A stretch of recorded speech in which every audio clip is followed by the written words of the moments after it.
Hi everyone, my name is Janique and today I'll be doing a chapter reading from Cursed Whispers, written by Renee, presented by Itsy Bitsy Book Bits. Chapter 1.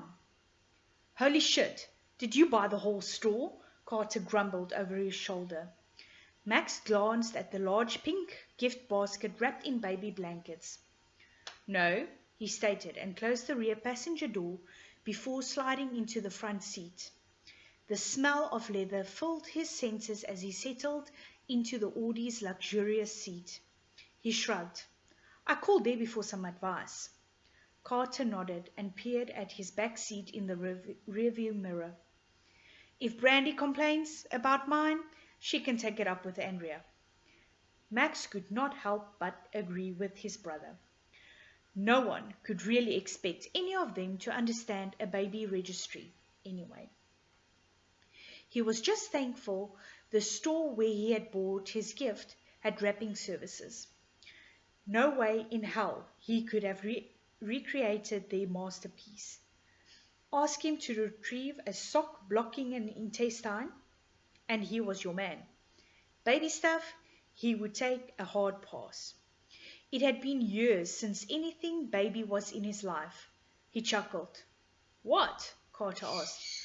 Max watched as the tree zoomed past them through the glass. I think Brandy was the last baby I dealt with. You? Carter chuckled. If you can even say that. How little were we when she came home? 2? 4? 4, which means you were 6, he stated, and their easy mood sobered. Max would never forget the day his father had walked in carrying a bundled baby, tears in his eyes as he mourned the loss of his wife and their mother.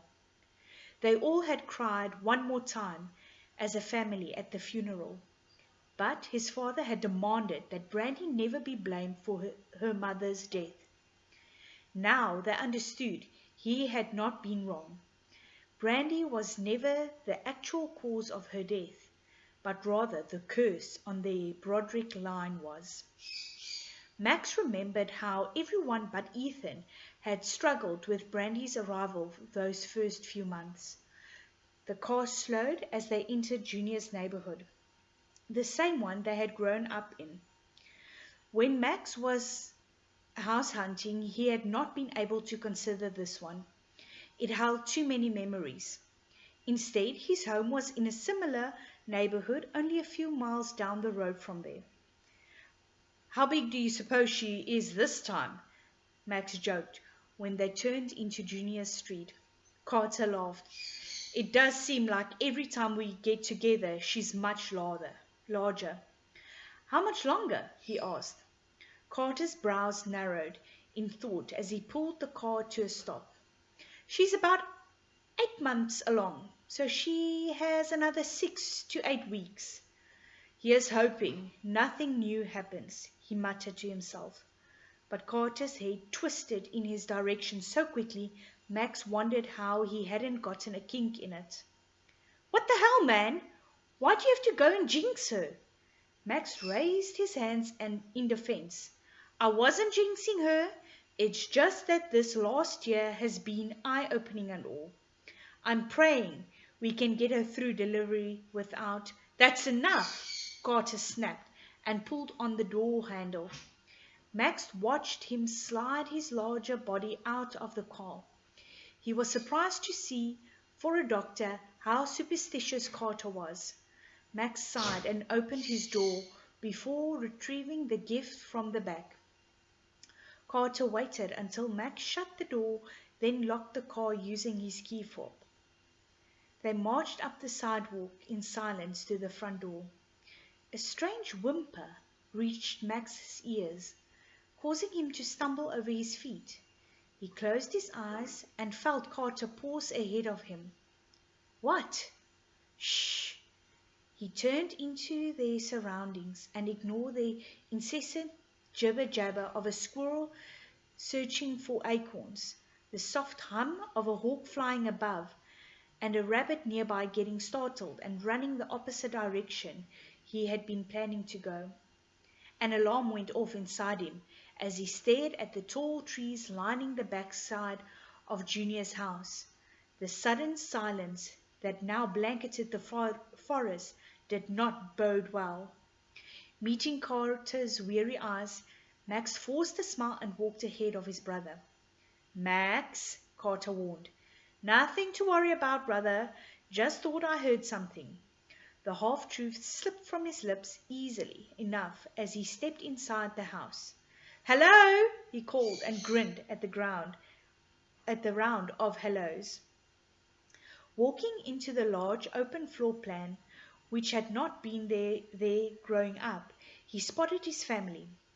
Brandy turned, and Ryan, her husband, tucked her against his side. The large belly protruding from her midsection made her look even more beautiful than she already was. The pink ribbon across her body read "Mom to be," and made him chuckle. "What?" Brandy asked, placing a hand on her hip. "You look gorgeous," Carter said. "I look fat, and Max was thinking it."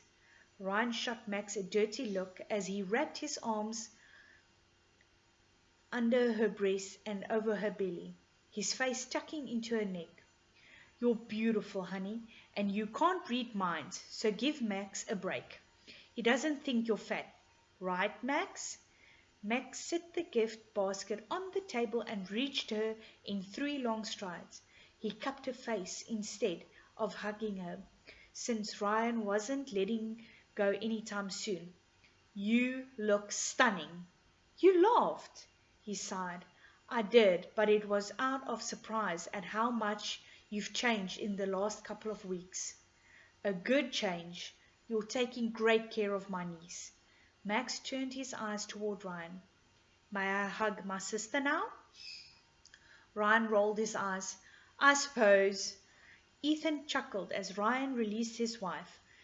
"Is someone feeling needy?" Ethan teased. "Be nice, Serena," Ethan's fiancée scolded. "It's sweet seeing how much he worries about them." Max ignored them and awkwardly wrapped his arms around Brandy's shoulders. With her larger belly between them, he wondered how she did anything at all.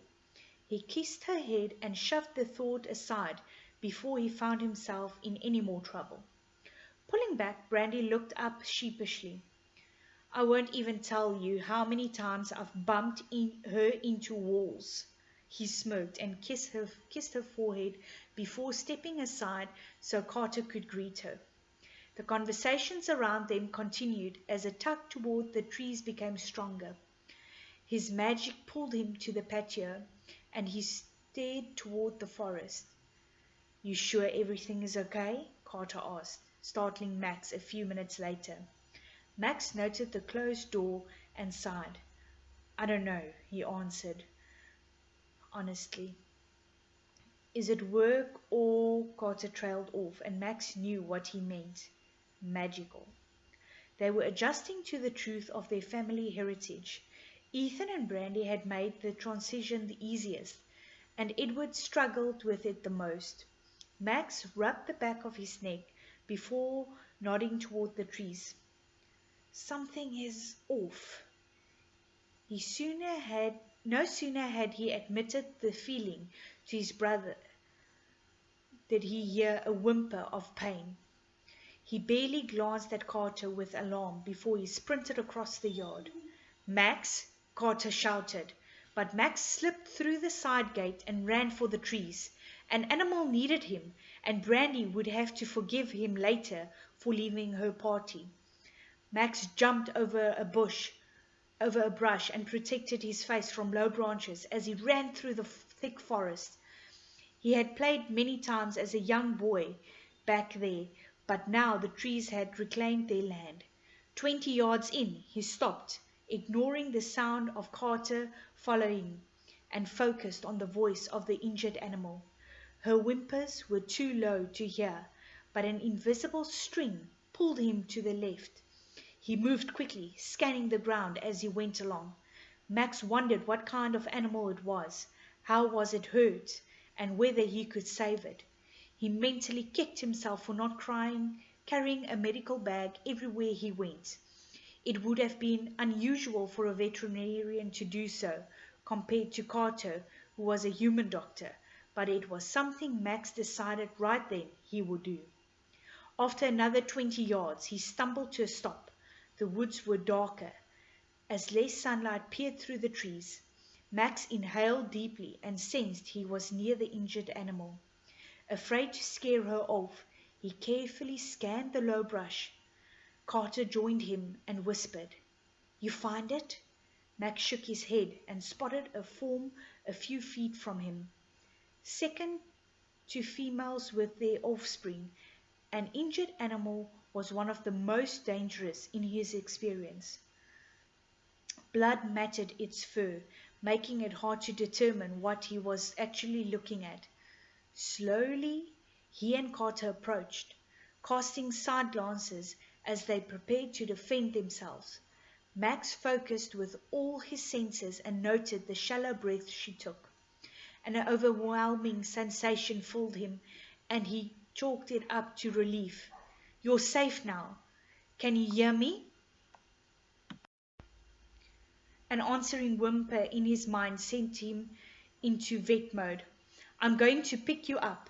You're safe. I want to help." Max reached for the animal, and Carter cupped his shoulder. Meeting his brother's eyes, Max gave him a reassuring nod. Carter peered past him at the animal before giving him a reluctant nod in reply. He could not blame his brother for worrying over his safety, but there was no way he could leave the poor thing. Animals were his calling, and if he was honest with himself, he would sooner die than ignore it. Max ran his hands lightly over its form, and two shockingly gold, scared eyes of a wolf met his before noting Carter. "We won't hurt you. I'm here to help. This is my brother, Carter." Something inside him broke when he noted the extent of her injuries. She had some deep gashes, some infected, and signs of dehydration, and without his equipment he could not be sure, but he suspected at least one broken rib. When he slid his hands under the wolf, it yelped and its mouth opened wide in pain. "I'm so sorry." His words fell on deaf ears as the wolf became limp in his arms. It must have passed out from the pain. "Lead the way," he told Carter once he stood with the wolf in his arms.